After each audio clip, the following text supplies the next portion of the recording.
Hey guys, if you are here, you are watching the video about how to create a works cited page. This is absolutely necessary for any research assignment or writing assignment that you do because a works cited page substantiates that the information that you have quoted is valid, comes from a reputable source, and is not something that you just made up. When you are doing this in high school, this is also something that you need to do when you are in college. It's absolutely necessary in college. What I would suggest doing, and this is what I've used since high school and in college and now on a graduate school track, is go to easybib.com. This is a screen that you see in front of you. The home screen will look like this. Ultimately, you want to click on the link that says Create Citations. When you click on that, it will ask you to choose your source, either a website, a book, or a journal. If you are choosing, and this is for, in the future, something else, you could pick newspaper, film, online database, any of these things, the Bible, and it will adjust it accordingly. However, the majority of you have probably picked up websites. So I'm going to click on website, and let's say that this is the article that I used to quote for my essay. California faces new wave of restrictions and business limitations amid coronavirus surge. So what I would do is I would copy this URL, and then I would then paste the URL here. I'll click the search button, and it should come up with something that looks like this.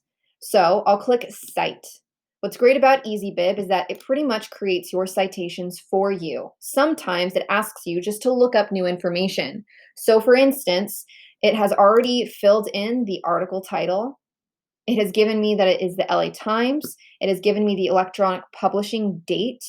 But now I just need to look up, okay, well, who actually wrote this article? And so this is where I just come and look at the writers. So it's by Luke Money. So there's three authors here: Luke Money, Alex Wigglesworth, great last name, and Ron Gong Ling II.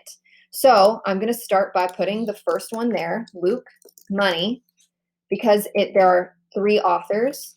I'm then going to add another contributor and put Alex Wigglesworth. And then I'm going to add another contributor who is Ron Gong Lin II.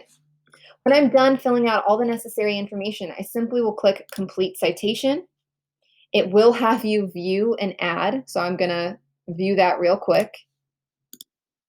So when I finish watching the ad, it will then take me to this citation list, and it has automatically put all of my citations in the correct MLA format, and all I need to do is simply click on it and copy citation. I then will open up my essay document, and I will paste that into my works cited page. Now, what is in front of you is just an example of a works cited page. This is for a 25-page essay that I wrote a while back, but I just want to show you how it works. So I would then copy my citation from EasyBib, and then I would paste it into the works cited page. But notice, for the works cited page, your works cited needs to be in alphabetical order, and it needs to be double-spaced Times New Roman 12-point font. So here you can see that it is in alphabetical order. It goes Altic, Alfred, Buckley, Burdett, Gaskill, Livesley, Marsh. Obviously, you are not using these many sources, but this should give you an idea. Secondly, if your source takes up more than one full line on your page, that means that you need to indent the second line.